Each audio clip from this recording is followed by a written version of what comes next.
LaShawn. Mike. This is the last episode of season 2. No way. Yeah, we did it. We did it. Yeah. How many episodes was it this year? Or this season? 193? How many are we on? Yeah. Or maybe it's 9. I think it's closer to 9. Okay. Yeah. But actually, it's been great.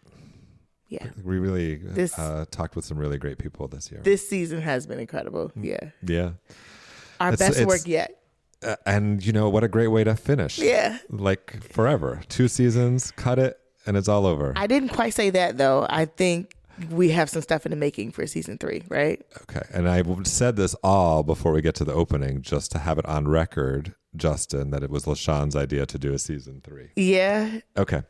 So we have Rhonda Broussard joining us today. Yeah.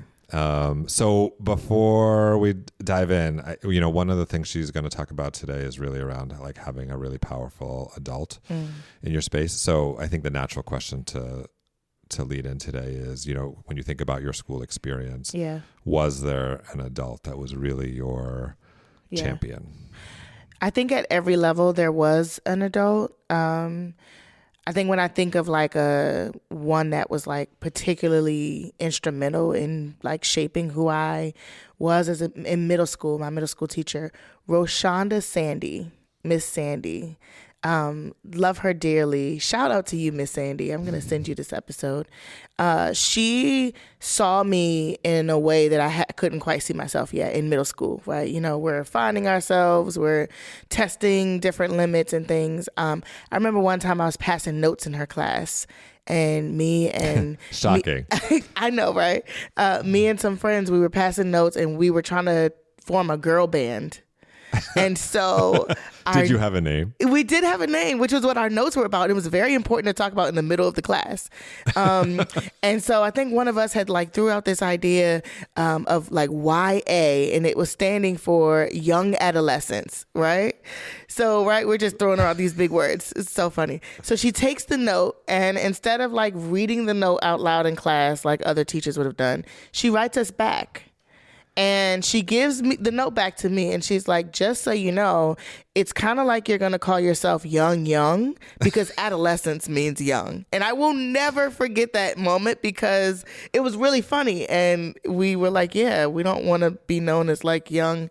But also, we were in the middle of her class passing notes, and she could have handled that so many different ways, but she decided to like make it into a teachable thing. We weren't embarrassed by it, and it was something that we laughed about, and I still remember years later. I think it's a testament to like who she was, never disempowering or embarrassing, but like, supportive in ways and held us accountable in ways that I hadn't experienced with other teachers. I would say that she was a champion for me in middle school. So was there a band? We were strictly a girl group. There was no band. Oh, there was no instruments. There were no instruments. We were just going to be, we were actually going to be the next like Destiny's Child. Okay. Yeah. And which Destiny's Child were you? I think we talk about that next season. Okay. Yeah. That's great. Yeah. Is there any video of this? Maybe. Yeah, maybe. Okay. All right. I think we should get to Rhonda.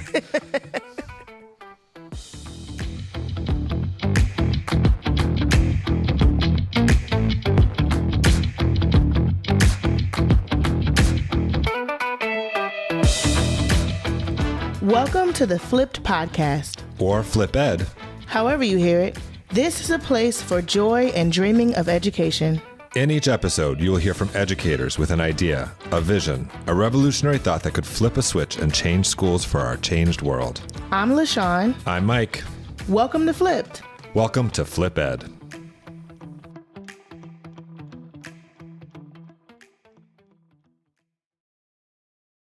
Rhonda Broussard is an author, entrepreneur, and futurist.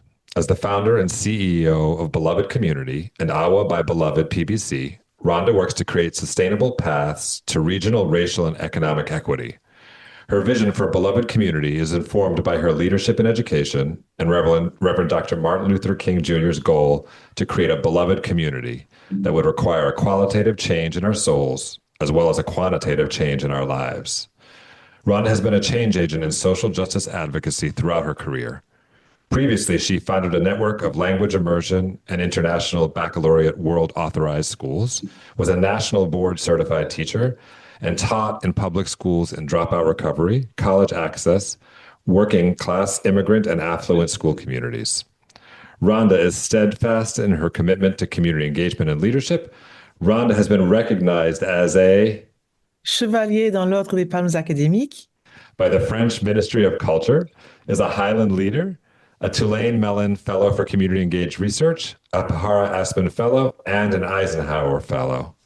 Rhonda has earned a Bachelor of Arts in French and Secondary Education from Washington University in St. Louis, a Master's of Arts in French Studies from the Institute of French Studies at New York University, and which I think is super cool, has studied in Cameroon, Martinique, Finland, New Zealand, and metropolitan France. Rhonda is the author of One Good Question, How Countries Prepare Youth to Lead. You can find Rhonda, her wife Kim, and her bilingual family living in Bulbancha. also known as New Orleans, Louisiana, where she studies, performs, and teaches dance from the African diaspora. Rhonda, welcome. I'm so excited to be here. I feel like we're on Mad Libs. Like, you have to do some more fill in the blanks while we're talking. I like it. Yeah, I was going to say, next time we're just going to pause and you just fill in even without. Yeah, that was great. Hi, Rhonda. Welcome. Hi, LaShawn. Thanks for having me. Yeah, we're so excited that you're here. Before we even dive in, I heard that you dance. It's true. Look, Tell us about that. Yeah, since I was a teacher, I mean, I started dancing as a child. And when I started teaching high school, I would tell my students, if you ever come to school and I'm not here, look for me on the stage. I figured out this pivot and I'm dancing for the rest of my career. I am going to dance until the very end. If we're dancing with the eyeballs, we're dancing with the eyeballs.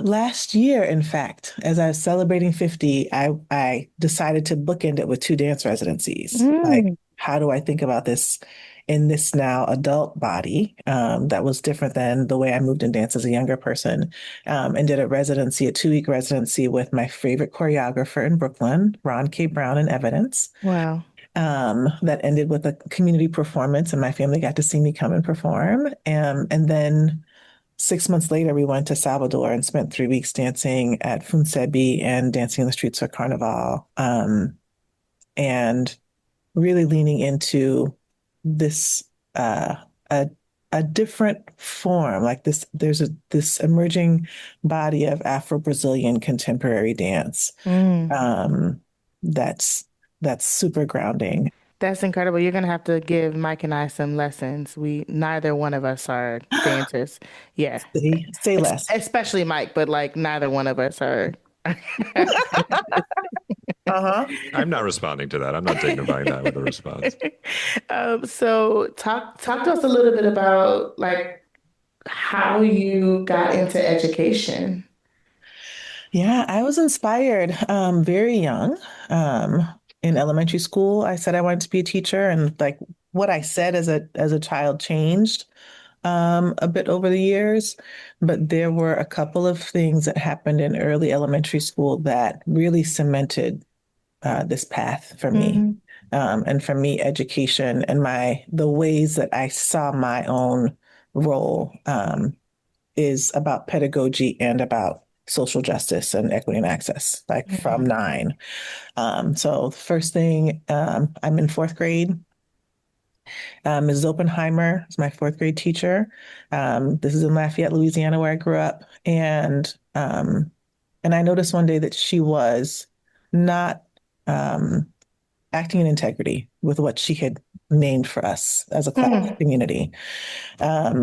She had, and like so many elementary schools, right? You had like classroom chores and roles, right? So we could all learn responsibility and contribute to the class and be in community together. And in our classroom that year, it was an octopus chart.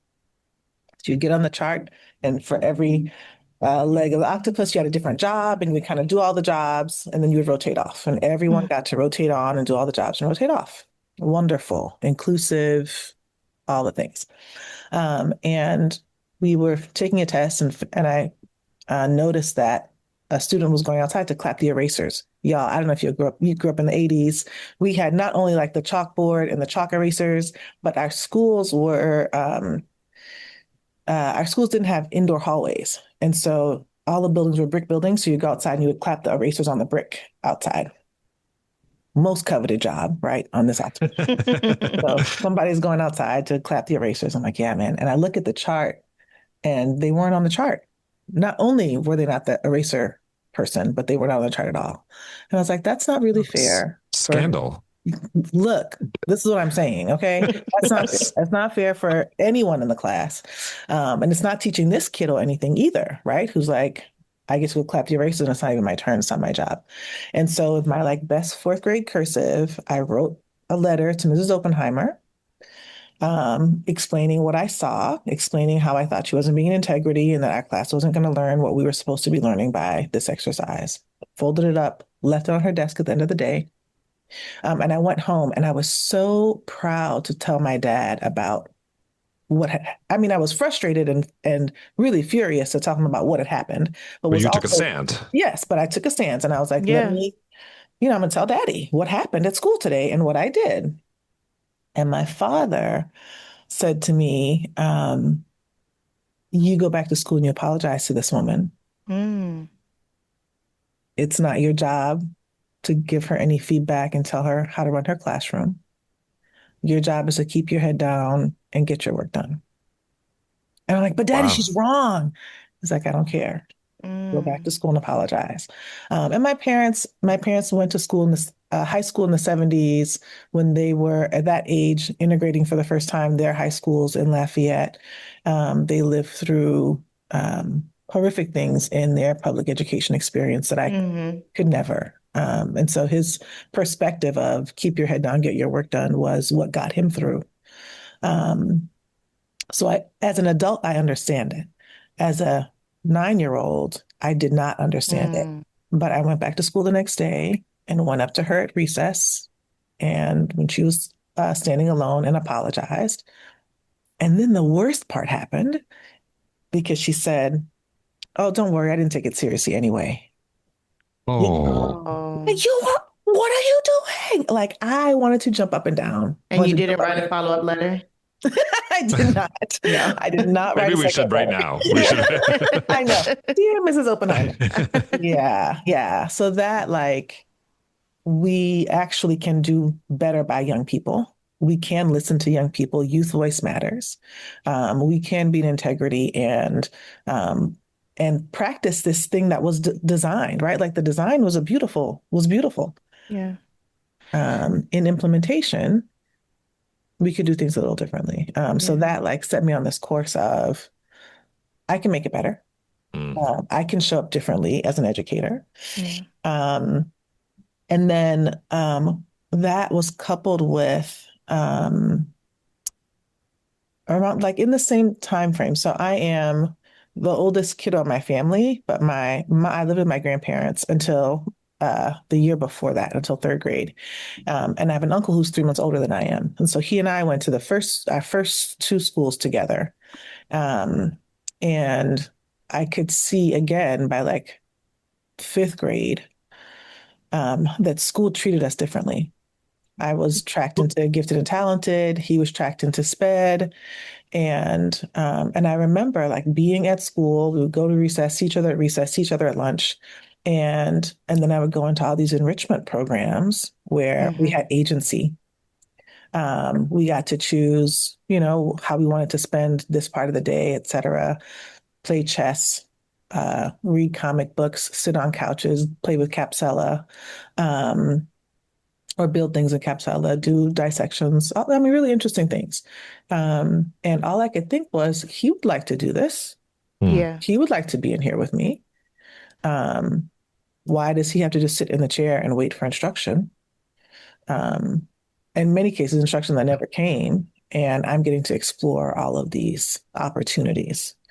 And so we were together in our elementary school buildings. The divide kept growing. And by 16, I'm leaving to boarding school and he's leaving to prison.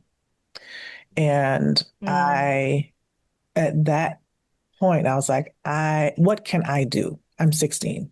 Mm-hmm. Um, and what I could see was how school treated us differently. Yeah. And that there were opportunities for us to hear and see and love on young people differently.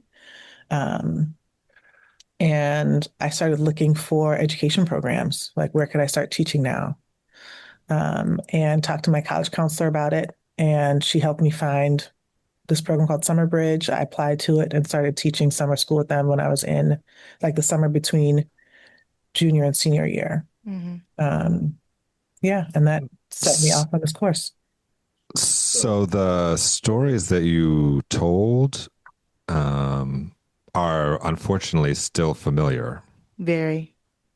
Very, So yes. so then what's your flip? Right? Like these things informed you as an educator, Yeah. right? So if you're thinking about like the one thing, and again, we always acknowledge on every episode, like one thing isn't going to make all the difference, but one thing can make quite a difference. Right. So like if you could, what is your flip? What's the one thing you would flip if you could? Yeah, yeah. I think my one thing is that every child gets a sponsor, right? Not your, it could be your teacher of record, but it doesn't have to be your teacher of record. It doesn't have to be a certified educator, Hmm. but there's some adult in the building who is advocating for you behind closed doors. There's some adult in the building who has a relationship with you that means they are differently positioned to support and encourage you. Mm. And I think a lot about our care, like a traditional care team, right? Which is wonderful. And I can't imagine there's a school in the country that doesn't have care team structures. Um, but who comes to the care team, right? You have your teachers, your specialist teachers, your support, maybe your interventionist are on the care team. But if your sponsor is a coach, if your sponsor is a para, your sponsor is your aftercare specialist. Your sponsor is the Mm. attendance secretary. Your sponsor is one of the cafeteria ladies. That person also gets invited into your care team. Hmm. Like when I think about having been in the care team conversations, and we can say, okay, we're talking about Mike, Rhonda, LaShawn, and Justin today. Here's what's going on. Everybody presents their case. What do we need? And someone stands up for Mike and Justin, and nobody stands up for Rhonda and LaShawn. Hmm. Mm. Right? Somebody says, Mike's going through something at home. I'll grab him at lunch. I'll grab him at lunch and we'll work on X, Y, and Z. He'll get through it. Yeah. Even though Mike hasn't turned in homework in any class for 6 weeks. Yeah. Somebody in that room said, I can reach Mike. I can get it. Someone said, oh, yeah, Justin is struggling. His older brother just got sent away. We can do X, Y, and Z in the science lab. We can double up on after school, maybe give him ISS. I'll work with him when he gets assigned. I'll take care of Justin. I think what's interesting about a way that you framed that, and I think we have lots more questions, but like, is that it's not about just knowing the kid or having your eyes on the kid. Right. It's an advocating for, Yes. right? Like it's Yes. being the unabashed Yes. cheerleader, connector, right? Like even in a space where everybody is like, well, he hasn't done any work and he's not doing this and his thing, the having that soul voice of like, and right, like Yes. here's where his strengths lie and here's where he needs and here's what I'll do. And that's a different take than like every kid just being known or every kid having somebody who's looking out for them. That's right. And I love, oh, go ahead. I was just going to say, like the ways that I've experienced this, like I've seen that advocacy happen, and I have myself been that, right, or the sponsor behind closed doors. I've seen it happen also where we're talking about a little Rhonda who um, wasn't necessarily warm and lovely to teachers, Mm. right? Who didn't thank teachers at the end of the class period, who didn't bring teachers gifts at the holidays, who didn't invite teachers to family celebrations. I didn't do that. And offered critical feedback, right? Mm-hmm. Like the note in fourth Like grade. the note, critical feedback, and had off the chart grades. But in a care conversation, a little Rhonda who has all of the academic accolades, Mm-hmm. but isn't lovely and polite Mm. and uh, always engaging, doesn't necessarily get a sponsor. Mm. Right. And so Yeah. the idea that your sponsor is able to look at this full picture of here's how you're showing up interpersonally, here's how you're showing up academically, here's what that capacity is, here's our opportunity to reach you. Um, I think that's when your sponsor is someone who is not necessarily in on the academic Mm-hmm. side of it, and they see you in a different context, bringing them into the care team, they get a chance to say, oh, well, actually, Rhonda has amazing grades. And she does have, that scowl on her face, and she isn't necessarily polite and warm and friendly, but I can talk to her Yeah. and we'll make sure that she's still doing X, Y, and Z and getting nominated for the Honor Society or getting nominated for a special program after school or um, captain of the dance team or whatever it is, because the scowl on her face doesn't actually mean anything negative to me, right? Our relationship is fine, even though the way she presents isn't necessarily incurring great favor with educators who work with her every day. Yeah. I'm sorry. I'm wondering, can I just ask, like, why? I mean, you just to be transparent, Rhonda, you and I know each other some. We serve on a board together. I've known you, gotten to know you a little bit, and I'm wondering why, like, in your all of your body of work, or with beloved community and all of that, like, why this would be your one flip? Like, I'm really curious of all the things Yeah. you chose. Like, it's a Yeah. it's a relatively simple but Mhm. transformative concept. But like, Mhm. why Mhm. this one thing of all the things that you've done in Mm-hmm. schools and connections? Yeah. Like I want to know who I would be in the world if I had a sponsor. I think it is the thing that is actually very achievable. At Beloved, we always talk about what are quick wins? What are things that don't cost you any money and don't Sure. require any new staffing, right? Yeah. So having your sponsors on care team doesn't cost you any money, doesn't require any new staffing. So that's the first thing. It's achievable in any school. You could start doing this tomorrow. Mm. Um, Two, it gets you to all the targeted universalist principles, right? Like in my experience, I'm talking about Black Rhonda. My wife calls it Black Rhonda with the locks. I'm talking about Black Rhonda with the locks, dark skinned girl who's not super engaging and may be marginalized for lots of reasons in her school experience. But the sponsor model doesn't have to be about any of my identities, right? Your Mm. sponsors are going to show up for every single kid in the building. And so it cuts through the diverse representation piece.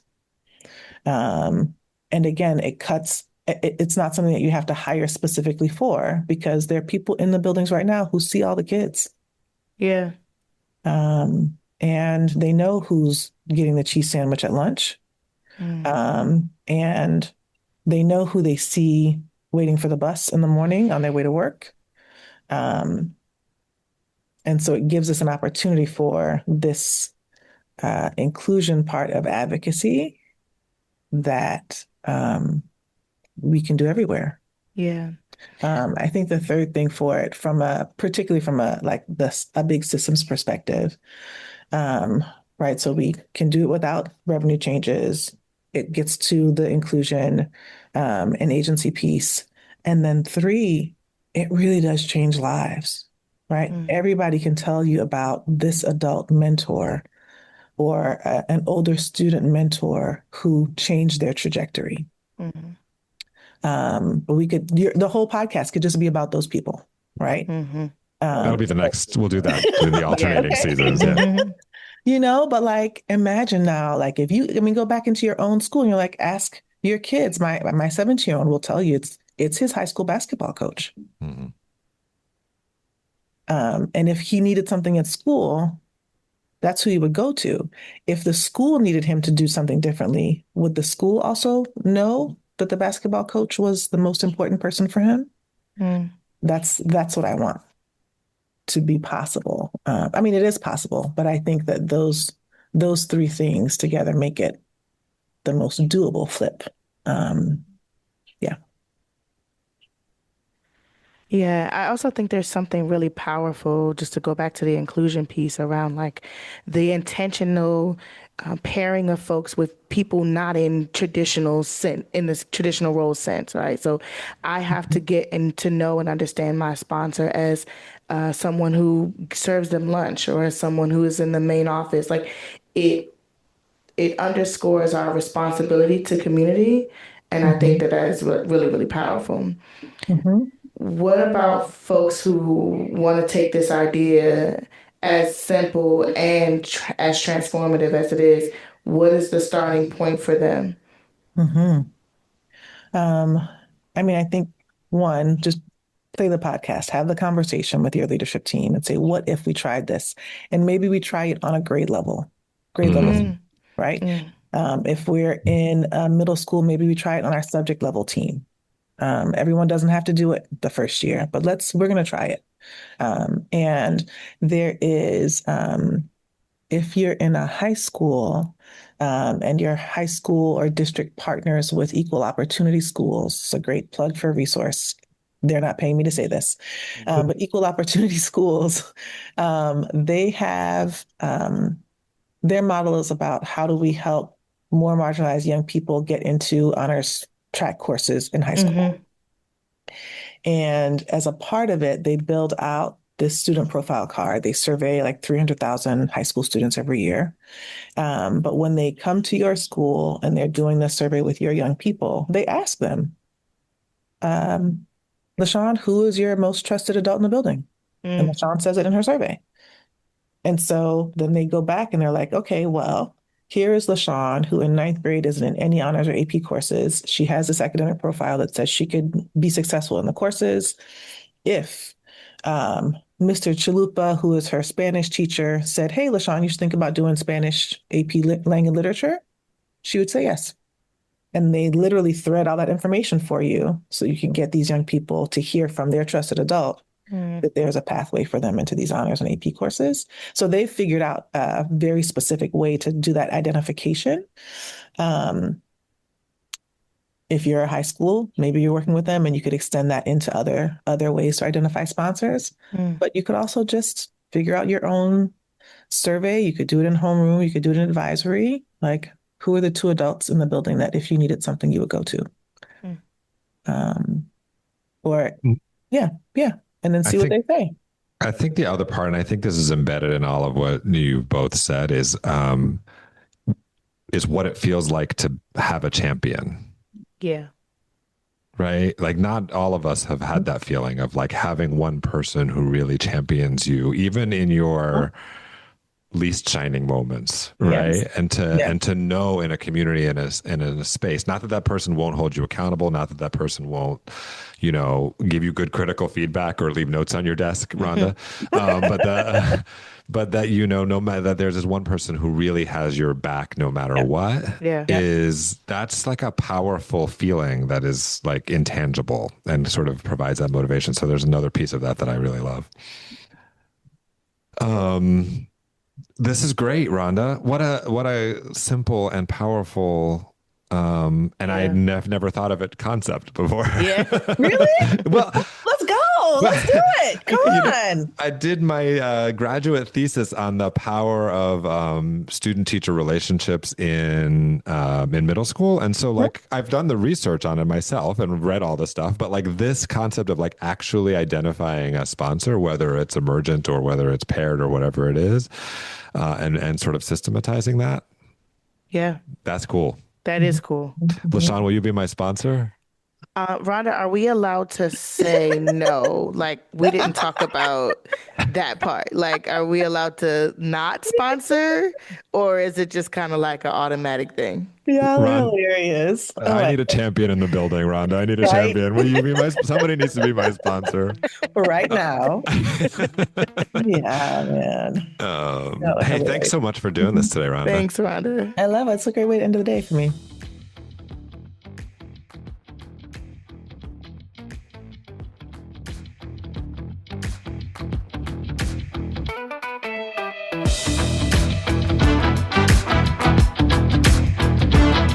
This is the final Segment segment of season 2. of of season 2.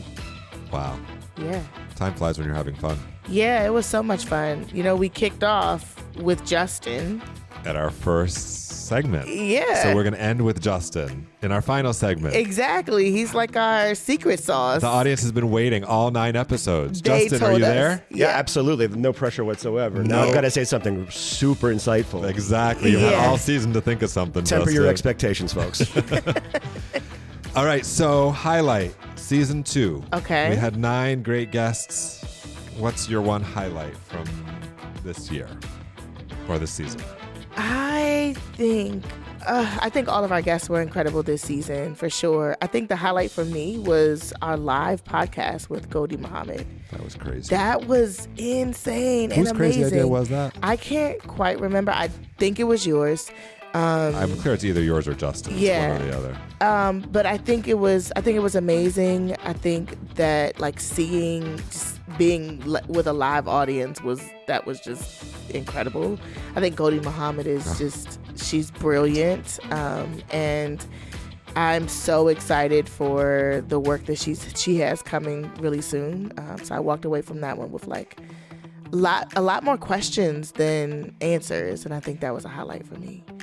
What about you, Justin? I might have to steal a little bit because I think the highlight for me might have been when I actually pulled off the technical aspects of having a live podcast with a live studio audience. Just because there was a lot of moving parts. We have a brand new sound system in our auditorium, and it was a little bit much, but we managed to get it done. Yeah. Other than that, I really enjoyed and really responded to Senator Corey McRae's time with us.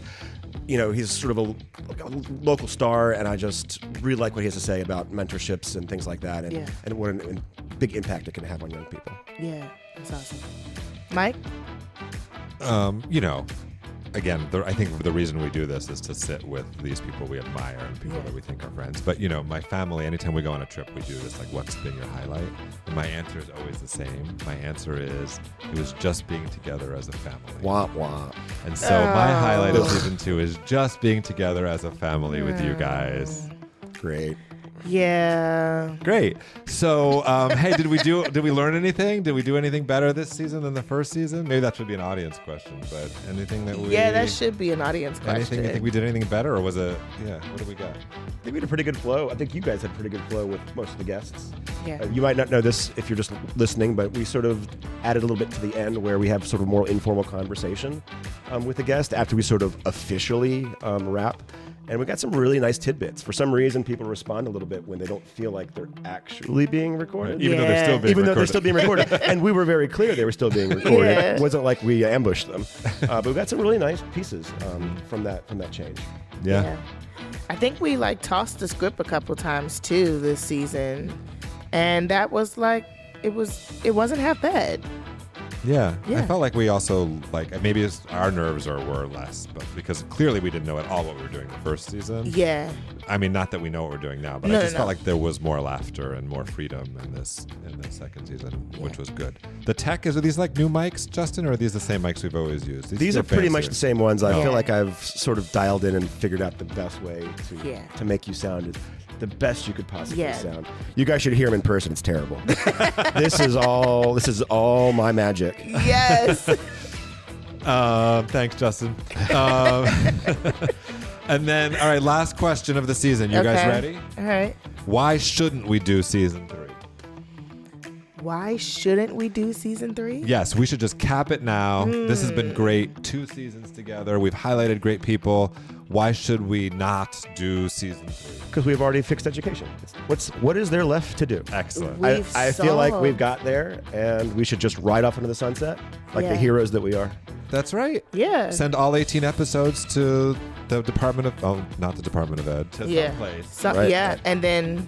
It's done. It's done. It's solved. Yeah. Mission accomplished. You are welcome, people. Yeah, mission accomplished. What do you think? Why shouldn't we do season 3? I mean, it's obvious to me all the reasons we shouldn't do season 3. Yeah. But I think, I probably need a new co-host. So we probably shouldn't do season 3. I think Justin's angling Not over it. here. Not it. Yeah, I think we shouldn't do season 3 because of you, Mike. You just wouldn't be the same without this. Yeah. Whatever this is. Okay.